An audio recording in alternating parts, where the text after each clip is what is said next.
So hello guys, आज की video में हम बात करने वाले हैं इंड्यूसमेंट, फेयर वैल्यू गैप यानी इम्बैलेंस और liquidity equal highs and lows. जहाँ पे बहुत सारे रिटेलर्स लोग ट्रैप होते हैं और वो ट्रैप क्यों होते हैं मैं आज आपको उसके बारे में बताऊंगा। मार्केट का असली काम लिक्विडिटी ग्रैब करना होता है और वही समझना ट्रेडर का एक इम्पोर्टेंट चीज होती है। मैं आपको वो समझाऊंगा आज। तो सबसे पहले समझते हैं कि इंड्यूसमेंट क्या होता है। तो गाइस, इंड्यूसमेंट क्या होता है? इंड्यूसमेंट वो मार्केट का मूव होता है जिसमें प्राइस ट्रेडर्स को लालच देके अपने प्राइस से बहका के और रिटेलर्स को एंट्री दिलवाता है और फिर उसके बाद उनके स्टॉप लॉस हंट करके उनकी लिक्विडिटी को कलेक्ट करके फिर असली डायरेक्शन में मूव देता है। जैसे कि मार्केट अभी एक्यूमुलेशन फेज में है, मतलब मार्केट अभी रेंज मार्केट है। उसके बाद आता है एक मैनिपुलेशन फेज। आपने सुना होगा पावर ऑफ 3 PO3, जिसमें आपने सुना होगा पहले मार्केट एक्यूमुलेट करता है, एक्यूमुलेट करने के बाद मार्केट मैनिपुलेट करता है, मैनिपुलेट करने के बाद मार्केट डिस्ट्रीब्यूट करता है। तो ये क्या होता है मैं आपको आगे जाके बताऊंगा डीप में, लेकिन अभी इसका मतलब आप यूँ समझ लीजिए। मार्केट से पहले एक सेशन में रेंजी मार्केट रहता है। रेंजी मार्केट रहने के बाद वहां से मार्केट अपना ब्रेकआउट देता है। लोग सोचते हैं कि वहां पे ब्रेकआउट मिल गया तो अब मार्केट यहाँ से ऊपर ही जाएगा, लेकिन असल में ऐसा नहीं होता। मार्केट उनको मैनिपुलेट करके थोड़ा फंसा के एंड उसके बाद मार्केट रियल मूव को देता है। जब मार्केट को डिस्ट्रीब्यूशन देना होता है फिर मार्केट अपना रियल मूव देता है। ऐसे पावर ऑफ 3 काम करता है, जिसमें एक्यूमुलेशन, मैनिपुलेशन एंड डिस्ट्रीब्यूशन होता है। एक्यूमुलेशन में मार्केट रेंजी मार्केट रहता है, मैनिपुलेशन किया जाता है रिटेलर्स को फंसाने के लिए, रिटेलर्स फंस जाए एंड उनके स्टॉप लॉस हंट करके फिर मार्केट अपना रियल मूव दे देता है। उसी प्रकार ये होता है इंड्यूसमेंट। इंड्यूसमेंट के अंदर भी रिटेलर्स को ट्रैप किया जाता है, उनके स्टॉप लॉस हंट किए जाते हैं, उनको लालच देकर उनको एंट्री दिलवाई जाती है एंड उसके बाद रियल डायरेक्शन में मूव मिलता है। जैसे कि अभी आपका मार्केट चल रहा है अप ट्रेंड मार्केट चल रहा है। जैसे कि मैंने आपको पिछले वाली वीडियो में बताया था कि मार्केट एक अप ट्रेंड होता है, डाउन ट्रेंड होता है और साइड में मार्केट भी होता है। एंड उसके बाद मार्केट में ब्रेक ऑफ स्ट्रक्चर होता है। ब्रेक ऑफ स्ट्रक्चर मतलब मार्केट अपना स्ट्रक्चर ब्रेक करता है एंड अपना न्यू हाई बनाता है और डाउन ट्रेंड में अपना न्यू लो बनाता है। प्रीवियस लो को तोड़ता है तो वहाँ ब्रेक ऑफ स्ट्रक्चर होता है एंड अप ट्रेंड में जब वो प्रीवियस हाई को तोड़ता है तो वहाँ ब्रेक ऑफ स्ट्रक्चर होता है, मतलब कि अपना ट्रेंड का कंटिन्यूएशन करता है। और चेंज ऑफ कैरेक्टर में आपने देखा था कि कैसे मार्केट अपना ट्रेंड को चेंज करने के लिए अपने प्रीवियस हाइस को तोड़ के अपना रिवर्सल देके ट्रेंड के अगेंस्ट फिर अपना ब्रेक ऑफ स्ट्रक्चर देता है, फिर वहां से अपना ट्रेंड कंटिन्यूएशन करता है। तो गाइस, इसी के अंदर एक बहुत मेन टॉपिक छुपा हुआ है जिसको आपको समझना बहुत इंपॉर्टेंट है। उसी के बारे में मैं आज आपसे बात करने वाला हूँ। तो चलिए समझते हैं। जैसे कि मार्केट अपना अभी अप ट्रेंड में चल रहा है। अप ट्रेंड में मार्केट जैसे कि आपको पता है थोड़ा पुल बैक लेता है, मार्केट अप जाता है, पुल बैक लेता है एंड उसके बाद दोबारा जाता है, फिर पुल बैक लेता है। ये तो आपने पहली वाली वीडियो में देख लिया था। आपको ये पता है कि मार्केट अभी अप ट्रेंड में है तो हम अप साइड की एंट्री ले सकते हैं। जैसे कि आपने यहाँ पे थोड़ा देखा कि मार्केट अप ट्रेंड में है, मार्केट ने पुल बैक ले लिया और पुल बैक लेने के बाद मार्केट वापस अपना प्रीवियस हाई तोड़ता है। हाई तोड़ने के बाद मार्केट जब भी अपना यहाँ पे आएगा पुल बैक लेगा। पुल बैक कहाँ लेगा? मार्केट यहाँ तक ले लेगा, यहाँ तक ले लेगा। आप क्या सोचोगे यहाँ पे कि मार्केट ने अपना पुल बैक लेते ही मैं यहाँ पे अपनी एंट्री बना दूंगा, एंट्री बनाऊंगा यहाँ से और यहाँ अपना स्टॉप लॉस लगा दूंगा एंड अपना टारगेट रखूंगा 1:2 का या फिर 1:3 का, ऐसा आप एम करते हो। लेकिन असल में क्या होता है, मार्केट यहाँ पे आता है, यहाँ पे मार्केट थोड़ा पुल बैक दिखाने की कोशिश करता है एंड नीचे जाके उन सबके स्टॉप लॉस हिट करके और थोड़ा और नीचे जाके वहां सबके स्टॉप लॉस हिट करके फिर मार्केट अपना और ऊपर जाता है। ऐसा क्यों होता है? ये होता है मार्केट में इंड्यूसमेंट। जैसे कि देखिए मार्केट अपना अप ट्रेंड चल रहा था, अब आप थोड़ा लोअर टाइम फ्रेम में आएंगे तो आपको वहां पे आपको एंट्रीज मिलेगी। जैसे मार्केट थोड़ा अपना पुल बैक लिया, पुल बैक लेने के बाद यहाँ पे रिटेलर्स ने सोचा होगा कि यहाँ पे पुल बैक मिल रहा है, चलो यहाँ पे एंट्री बना लेते हैं। इस वाली लेग के अंदर बहुत से लोगों ने अपनी एंट्री बनाई होगी,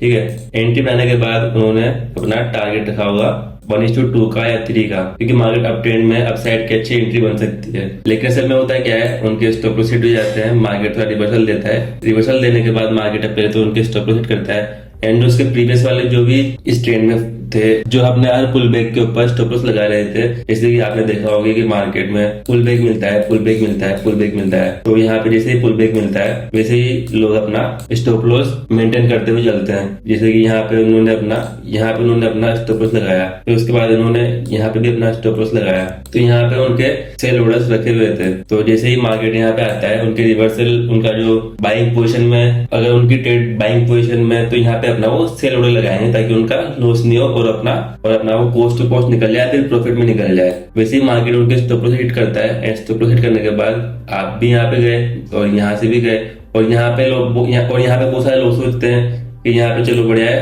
चेंज ऑफ कैरेक्टर देखने को मिला है अपन को, तो यहाँ से अपन शॉर्ट कर देते हैं, मार्केट का ट्रेंड चेंज हो गया है। लेकिन असल में ऐसा होता नहीं है, मार्केट यहाँ से थोड़ा बहुत लिक्विडिटी स्वीप करता है, स्वीप करने के बाद मार्केट जाता है अपसाइड। जैसे कि मार्केट यहाँ पे जो प्रीवियस वाला हाई होता है उसको स्वीप किया, एंड जो उसके पहले भी जो मार्केट पुल बैक ले रहा था वहां से भी टेलर्स को उसने एक बार उनके स्टॉप लॉस हंट किए, हंट करने के बाद मार्केट यहाँ से ऊपर गया। ऐसा क्यों करता है मार्केट? मार्केट करता है लिक्विडिटी कलेक्ट। मार्केट में लिक्विडिटी क्यों इंपोर्टेंट होती है, चलो मैं आपको ये बताता हूँ। मार्केट में होते हैं बहुत बड़े बड़े प्लेयर्स, जैसे कि बैंक्स, इंस्टीट्यूशंस, ऐसे बहुत बड़े बड़े स्मार्ट मनी प्लेयर्स होते हैं मार्केट में। जो रिटेलर्स जैसे कि आप और हम, जिनके पास बहुत छोटी छोटी कैपिटल होती है, तो उनको फंसाने के लिए एंड उनके ऑर्डर्स कलेक्ट करने के लिए मार्केट ऐसा करता है। मार्केट को लिक्विडिटी कैसे मिलेगी? मार्केट में लिक्विडिटी कैसे मिलेगी? उनको चाहिए ऑर्डर्स, उनको ऑर्डर्स फुलफिल करने हैं। जैसे कि अभी आपको कोई पोजीशन बाय करनी है, बाय करने के लिए किसी के पास सेल पोजीशन, तो जैसे कि आप कहीं दुकान पे जाओगे तो दुकानदार तो रेडी हो बेचने के लिए, तभी तो आप खरीद पाओगे। वैसे ही उनको सेलिंग और बाइंग ऑर्डर्स चाहिए होते हैं, लिक्विडिटी चाहिए होती है, उनको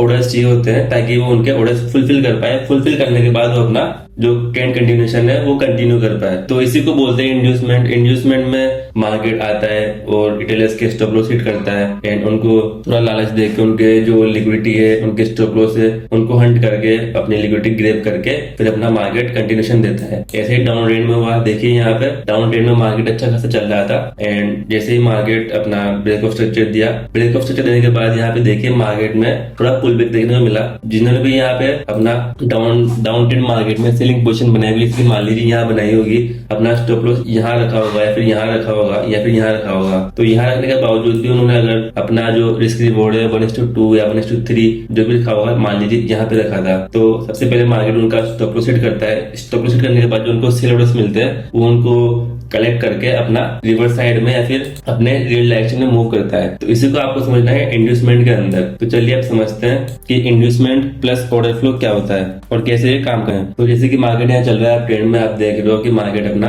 पुल बैक लिया, पुल बैक लेने के बाद इसने अपना नया ब्रेक ऑफ स्ट्रक्चर दिया। ब्रेक ऑफ स्ट्रक्चर देने के बाद मार्केट में वापस थोड़ा पुल बैक लिया। पुल बैक लेने के बाद जैसे कि हर एक ट्रेडर एम करता है कि थोड़ा पुल बैक मिल जाए फिर मैं एंट्री ले लूं, मार्केट थोड़ा पुल बैक लेता है। पुल बैक लेने के बाद मार्केट में वापस थोड़ा अप साइड का मूव देखने को मिलता है। ये मूव देख के बहुत सारे लोग यहाँ पे सोचते हैं कि मैं इसी अप ट्रेंड में बेहतरीन गंगा में अपने हाथ धो लूं और आप उनको बड़ा प्रॉफिट देखने को मिल जाएगा कि मार्केट तो अप ट्रेंड में है एंड ट्रेंड इज फ्रेंड। तो आपको तो ये सिखाया जाता है और इन्फ्लुएंसर्स के द्वारा कि ट्रेंड पकड़ लो एंड छोटे मोटे पुल बैक पे आप एंट्री ले लो। तो ऐसा नहीं करना, आपको सबसे पहले करना है, आपको सबसे पहले देखना है कि मार्केट में लिक्विडिटी कहाँ फॉर्म होती है, कैसे आप स्मार्ट मनी की तरह सोच सकते हैं एंड कैसे आप उनके साथ एंट्री ले सकते हैं। तो जैसे कि यहाँ पे बहुत से लोगों ने सोचा होगा कि यहाँ पे अच्छा पुल बैक देखने को मिल रहा है तो यहाँ पे एंट्री बना लेते हैं। एंट्री बनाने के बाद जैसे कि यहाँ पे लोग एंट्री लेते हैं, ट्रेडर्स लोग एंट्री लेते हैं, उनका स्टॉप लॉस यहाँ पे रखते हैं या बहुत से लोग यहाँ पे भी रखते हैं। यहाँ पे रखने के बाद उन्होंने अपना जो 1:2 का यहाँ पे रिस्क रिवॉर्ड लगा दिया है। रिस्क रिवॉर्ड लगाने के बाद मार्केट थोड़ा अपना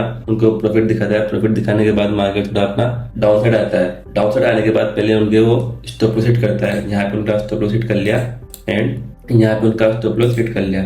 स्टॉप लॉस हिट करने के बाद उनको उनके सेलिंग ऑर्डर्स मिल जाते हैं। सेलिंग ऑर्डर्स कलेक्ट करने के बाद जैसे कि मार्केट में यहाँ पे उनको दिखता है कि यहाँ से चेंज ऑफ कैरेक्टर हो गया है, यहाँ से वो कंफर्मेशन का वेट तो करते ही नहीं है। रिटेलर्स लोग तो बस चाहते हैं कि बहुत सारा पैसा चाहिए मुझे, फटाफट से अमीर बनना है। तो वहां पे वो लोग सोचते हैं कि चलो यहाँ पे ट्रेंड चेंज होने वाला है या फिर यहाँ पे ब्रेक डाउन होने वाला है, तो मैं यहाँ पे सेल साइड में एंट्री लेता हूँ। तो यहाँ से भी उनको सेल साइड के ऑर्डर्स मिल गए, यहाँ से भी उनको सेल साइड के ऑर्डर्स मिल गए एंड जिन्होंने यहाँ पे सोचा होगा कि यहाँ से भी सेल कर दूं तो वहां से भी उनको सेल साइड के ऑर्डर्स मिल गए। उसके बाद क्या होता है, मार्केट में बहुत फास्ट मोमेंटम में मार्केट यहाँ से आता है एंड यहाँ से अपना रियल मूव देना शुरू करता है। मार्केट जाता है यहाँ से ऊपर, तो बहुत तेजी जाता है मार्केट यहाँ से। तो यहाँ से मार्केट जाता है बहुत तेजी से ऊपर भी जाता है क्योंकि मार्केट ने अपने ऑर्डर्स फुलफिल कर लिए। अब मार्केट को ऊपर जाना है, अपना ट्रेंड कंटिन्यू करना है। उसको जो लिक्विडिटी चाहिए थी वो लिक्विडिटी उसको मिल चुकी है। लिक्विडिटी मिलने के बाद मार्केट आता है अपसाइड आने के बाद मार्केट अपना वापस ब्रेक ऑफ स्ट्रक्चर दे देता है। सेम मार्केट में होता है, मार्केट फिर अपना ब्रेक ऑफ स्ट्रक्चर देता है एंड वापस अपना इंड्यूसमेंट क्रिएट करता है। ऐसे ही मार्केट के अंदर चलता रहता है, ऐसे ही आपको ट्रेड किया जाता है। ऐसे ही डाउन ट्रेंड में देखिए, डाउन ट्रेंड में मार्केट था जो प्रीवियस वाला लो था उसने उसको ब्रेक किया, यहाँ पे ब्रेक ऑफ स्ट्रक्चर देखने को मिला, यहाँ पे ट्रेंड कंटिन्यूएशन हुआ। उसके बाद मार्केट ने पुल बैक लिया। पुल बैक लेने के बाद बहुत से लोगों ने यहाँ पे सेलिंग ऑर्डर्स लगाए होंगे एंड अपना स्टॉप लॉस यहाँ लगाया होगा एंड यहाँ पे लगाया होगा। लेकिन जब मार्केट यहाँ पे आया थोड़ा बहुत उन्होंने प्रॉफिट दिखा होगा तो यहाँ पे उनके स्टॉप लॉस हिट हो गए एंड यहाँ पे उनके स्टॉप लॉस हिट हो गए एंड जैसे यहाँ पे उन्होंने सोचा होगा कि चलो यहाँ पे ब्रेकआउट देखने को मिला है, मार्केट यहाँ से अपसाइड जा सकता है। फिर यहाँ पे भी बहुत सारे लोगों ने जो सेलिंग में बैठे हुए थे उन्होंने बाई साइड में एंट्री लगाई होगी एंड वहां पे उनकी एंट्री लगने के बाद वहां पे अपना रिवर्सल देखने को मिलता है। क्योंकि जो स्मार्ट मनी वो चाहती है कि रिटेलर्स लोग का कैसे पैसा हड़पा जा सकता है एंड उनके ऑर्डर्स को फिल करके कैसे अपना पैसा बना सकते हैं। तो जैसे कि आपको दिख रहा होगा कि ये जो पुल बैक्स वगैरह देते हैं, तो जैसे कि आपको दिख रहा होगा मैंने यहाँ पे लिखा हुआ है ऑर्डर फ्लो, यहाँ पे भी लिखा हुआ है मैंने ऑर्डर फ्लो एंड यहाँ पे भी अपना लिखा हुआ है ऑर्डर फ्लो। तो ये मैंने यहाँ पे क्यों लिखा हुआ है ऑर्डर फ्लो होता है, जैसे कि मार्केट अपना अप ट्रेंड में है, अप ट्रेंड में तो मार्केट अपना पुल बैक लेगा। तो ये पुल बैक कौन करवाता है, ये पुल बैक करवाते हैं बड़े प्लेयर्स करवाते हैं। यहाँ पे उनके ऑर्डर्स रहते हैं। तो जैसे मार्केट यहाँ पे अप ट्रेंड में है, अब थोड़ा मार्केट पुल बैक लेगा। पुल बैक क्यों लेता है, अपने जो ऑर्डर्स थे वो फुलफिल वापस करने के लिए। जैसे कि मार्केट यहाँ पे था अप ट्रेंड में, मार्केट ने यहाँ पे लगाए होंगे अपने ऑर्डर्स, तो मार्केट डायरेक्ट तो ऊपर जाता नहीं रहेगा। जैसे कि मार्केट यहाँ से चलो ऊपर जाता ही जा रहा है, जाता ही जा रहा है, मार्केट यहाँ से ऊपर जाता ही जा रहा है। तो अपने जो यहाँ पे प्रीवियस ऑर्डर्स है जो उसको फुलफिल नहीं कर पाया है, वो उन ऑर्डर्स को जो फुलफिल नहीं कर पाया उनको फुलफिल करने के लिए मार्केट यहाँ पे अपने ऑर्डर्स रखता है। क्योंकि जो ऑर्डर्स उनको चाहिए होते हैं वो तो उनको मिल जाते हैं। अगर मान लीजिए कोई ऑर्डर्स बच गए तो मार्केट वापस उनको लेने के लिए, उन ऑर्डर्स को पे करने के लिए अपना पुल बैक लेता है। तो ऐसे ही मार्केट में ऑर्डर फ्लो काम करता है। मार्केट में जैसे यहाँ पे ऑर्डर्स रखे हुए हैं तो मार्केट यहाँ पे आएगा, उन ऑर्डर्स को लेगा, लेने के बाद मार्केट अपना ऊपर जाएगा। जैसे कि यहाँ पे बाइंग ऑर्डर्स थे तो यहाँ पे बाइंग देखने को मिली, बाइंग देखने को मिलने के बाद मार्केट ने अपना बाइंग रिएक्शन दिखाया, मार्केट थोड़ा अपना ऊपर गया। ऐसे यहाँ पे होता है इंड्यूसमेंट के बाद वाला ऑर्डर फ्लो। जैसे कि इंड्यूसमेंट हुआ, इंड्यूसमेंट होने के बाद यहाँ पे देखिए जैसे ही मार्केट में यहाँ पे फास्ट मोमेंटम देखने को मिलता है तो यहाँ पे बनते हैं ऑर्डर ब्लॉक्स। ऑर्डर ब्लॉक क्या होता है मैं आपको आगे बताऊंगा, वरना ऐसे बताने लगा तो बहुत सारा टॉपिक बढ़ जाएगा एंड आपका वीडियो जो है बहुत ज्यादा लेंथी हो जाएगा, बहुत बड़ा हो जाएगा। तो यहाँ पे बनते हैं ऑर्डर ब्लॉक्स और यहाँ पे बनते हैं fair value gap. Fair value gap क्या होता है, ये होता है इम्बैलेंस जो मार्केट में बनता है। फेयर वैल्यू गैप क्या होता है, तो आप फेयर वैल्यू गैप कैसे फाइंड कर सकते हैं मैं आपको बताता हूँ। आपको लेने हैं 3 कैंडल्स के बीच में आपको सबसे पहले मार्क करना है जो अपनी लास्ट कैंडल है उसका हाई मार्क करना है। जैसे आपका ये इसका हाई है, आपको वीक तक मार्क करना है, बॉडी तक मार्क नहीं करना है। जैसे आप यहाँ से उसको मार्क करने लग जाओ, नहीं, कैंडल के आपको वीक तक मार्क करना है एंड उसके बाद जो अपनी थर्ड कैंडल था उसका लो आपको क्या करना है, सबसे पहले अपनी फर्स्ट जो कैंडल है उसका हाई मार्क करना है। ये इसका हाई है एंड ये सेकंड कैंडल है एंड ये थर्ड कैंडल है। तो आपको जो थर्ड कैंडल है उसका लो मार्क करना है, इसका लो ये रहा, तो आपको थर्ड कैंडल का लो मार्क करना है। इसके बीच में अगर जैसे मार्केट मान लीजिए यहाँ पे अपना इतना लंबा वीक छोड़ सकता था तो यहाँ पे जो भी इम्बैलेंस था वो फुलफिल हो सकता था, लेकिन मार्केट ने ऐसा नहीं किया, यहाँ पे अपना इम्बैलेंस बनाया। इसी इम्बैलेंस को बोलते हैं हम फेयर वैल्यू गैप। बहुत लोग इसको अपनी भाषा में फेयर वैल्यू गैप भी बोलते हैं, बहुत से इसको इम्बैलेंस ही बोलते हैं, तो इसको बोलते हैं फेयर वैल्यू गैप। जैसे कि मार्केट यहाँ पे अपना फास्ट मोमेंटम करता है, फास्ट मोमेंटम करने के दौरान मार्केट अपना यहाँ पे गैप छोड़ देता है। गैप क्यों छोड़ता है, क्योंकि यहाँ पे अपना जो फास्ट बाइंग थी तो फास्ट बाइंग में उसके थोड़े बहुत ऑर्डर्स कलेक्ट हुए, थोड़े कलेक्ट नहीं हुए, बाकी जब मार्केट आता है अपना इस फेयर वैल्यू गैप पे टच करता है, जो भी यहाँ पे अपने पेंडिंग ऑर्डर्स थे उनको कलेक्ट करके फिर अपना मुंह दिखाता है। जैसे कि यहाँ पे हुआ वैसे ही इंड्यूसमेंट के अंदर भी होता है। इंड्यूसमेंट के अंदर पहले मार्केट आता है, लिक्विडिटी हंट करता है, हंट करने के बाद मार्केट अपना बहुत फास्टली मूव करता है। उसे फास्टली मूव करने के दौरान मार्केट यहाँ बनाता है order blocks and fair value gaps. तो वहां पे आपको एंट्री लेनी होती है कि आप वहां पे एंट्री ले सको।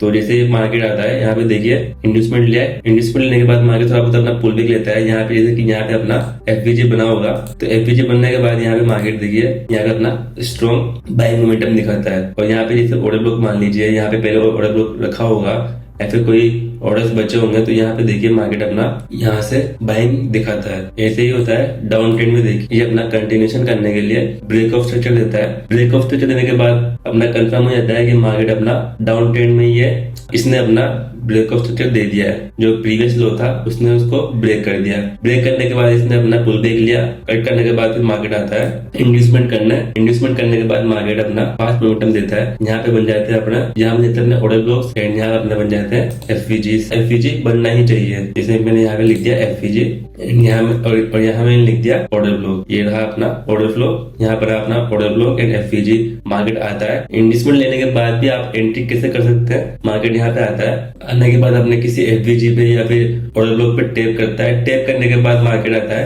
अपना रिएक्शन देना, रिएक्शन देके मार्केट अपना अच्छा रिस्क रिवॉर्ड दिखाता है। इसी को आपको पकड़ना होता है। अब आप समझ गए होंगे इन्वेस्टमेंट क्या होता है एंड आपको पता चल गया होगा कि फेयर वैल्यू गैप क्या होता है। जो फर्स्ट कैंडल है उसका हाई एंड जो थर्ड कैंडल है उसका लो, ये आपको हमेशा मार्क करना है ये इसका। एंड यहाँ पे कोई आपको मिटिगेशन नहीं दिख रहा, जैसे कोई कैंडल ने आके यहाँ पे उसको मिटिगेट कर दिया हो। अगर आपको ये सब नहीं दिख रहा तो ये एक इम्बेलेंस है, यानी कि ये एक फेयर वैल्यू गैप है। तो मार्केट जब भी इसको टेप करेगा तो मार्केट अपना अच्छा खासा बुलिश मोमेंटम दिखा। तो ऐसे ही होता है मार्केट में सेलिंग ट्रेंड के अंदर। मार्केट जब गिरता है, ये देखने के बाद आपने देख लिया यहाँ पे अपना इम्बेलेंस बन रहा है, ये अपना मार्केट में इम्बेलेंस बन रहा है। मार्केट आता है यहाँ पे अपना, अगर यहाँ पे कुछ पेंडिंग ऑर्डर्स थे तो उनको कलेक्ट करके फिर अपना वापस ट्रेंड कंटिन्यू करता है। ऐसे ही फेयर वैल्यू गैप काम करता है। तो गाइस, जैसे कि आज आपने समझा कि ऑर्डर फ्लो क्या होता है एंड इंड्यूसमेंट क्या होता है, फेयर वैल्यू गैप क्या होता है। तो चलिए गाइस, अभी समझते हैं कि चार्ट में कैसे हम इन्हें इम्प्लीमेंट करते हैं। तो आपको दिखाता हूँ मैं रियल मार्केट में ये कैसा दिखता है एंड आप कैसे इसको इम्प्लीमेंट कर सकते हैं रियल मार्केट के अंदर। तो जैसे कि मार्केट यहाँ पे अपना बुलिश था, यहाँ मार्केट अपना ब्रेक ऑफ स्ट्रक्चर दिया, ब्रेक ऑफ स्ट्रक्चर देने के बाद वापस मार्केट ने अपना यहाँ पे ब्रेक ऑफ स्ट्रक्चर दिया, यहाँ पे अपना ट्रेंड कंटिन्यू हो रहा था। एंड देखिए मार्केट में जैसे यहाँ पे मार्केट ने यहाँ पे अपना पुल बैक लिया, यहाँ तक मार्केट ने अपना पुल बैक लिया, ठीक है। पुल बैक लेने के बाद जैसे यहाँ पे लोगों ने यहाँ पे बनाई होगी अपनी बाइंग पोजीशन। यहाँ पे देखिए ये एक ब्लू कैंडल, वापस अपना एक ब्लू कैंडल, यहाँ पे उन्होंने अपनी जो पोजीशन है यहाँ बना दी होगी एंड अपना टारगेट रखा होगा 1:2 का। ये रहा अपना 1:2 का टारगेट। तो मार्केट सबसे पहले आता है थोड़ी सी बाइंग दिखाता है, दिखाने के बाद यहाँ पे मार्केट अपना स्टॉप लॉस हिट, और यहाँ पे होता है अपना इंड्यूसमेंट। इसी को बोलते हैं यहाँ पे इंड्यूसमेंट। मार्केट अपना इंड्यूसमेंट लेके उनके ऑर्डर्स कलेक्ट करके यहाँ पे अपना रियल मूव देना शुरू कर देता है। यहाँ पे आपकी एंट्री हो सकती है। देखिए यहाँ पे कितनी अच्छी बाइंग कैंडल बनी है एंड दोबारा एक अच्छी बाइंग कैंडल देखने को मिली है। यहाँ पे आप अपना बाइंग पोजीशन लगा सकते थे एंड यहाँ पे देखिए आपको इतना अच्छा था 1:2 का रिस्क रिवॉर्ड देखने को मिला है। ऐसे ही देखो मार्केट यहाँ पे अप ट्रेंड में था, यहाँ पे ब्रेक ऑफ स्ट्रक्चर हुआ, ब्रेक ऑफ स्ट्रक्चर होने के बाद यहाँ मार्केट अपना पुल बैक लेता है, पुल बैक लेने के बाद मार्केट वापस अपना ब्रेक ऑफ स्ट्रक्चर देता है, फिर वहाँ पे फिर वापस यहाँ पे आता है अपना मार्केट पुल बैक लेने। यहाँ पे इसने भी अपनी एंट्री बनाई होगी, यहाँ पे इसने भी एंट्री बनाई होगी, यहाँ पे उसने अपना स्टॉप लॉस रखा होगा इस वाले लो के ऊपर एंड अपना टारगेट रखा होगा 1:2 का। तो यहाँ पे मैं देख लेता हूँ 1:2 कहाँ बन रहा है। इतना तो हर डीलर टारगेट रखता ही होगा। तो जैसे मार्केट आता है यहाँ पे थोड़ा बहुत दिखाता है हाँ बाइंग है, फिर धीरे धीरे मार्केट उनके स्टॉप लॉस हिट कर देता है। हिट करने के बाद मार्केट अपना दिखाता है रियल मूव। मार्केट ने यहाँ पे अपना इंड्यूसमेंट ले लिया, इंड्यूसमेंट लेने के बाद मार्केट अपना दिखाता है रियल मूव। यहाँ पे देखिए बुलिश इंगल्फिंग कैंडल देखने को मिली है एंड उसके बाद देखिए कैसे बाइंग आती है। जैसे मैंने यहाँ पे पोजीशन ले ली, ये अपना लो है, यहाँ पे मैंने अपना स्टॉप लॉस रख दिया और देखिए गाइस कैसे अपना टारगेट हिट होता है, कैसे आप उनको मिला है। यहाँ पे 1:6 का रिस्क रिवॉर्ड देखने को मिला है गाइस, यहाँ पे 1:6 का रिस्क रिवॉर्ड देखने को मिला है।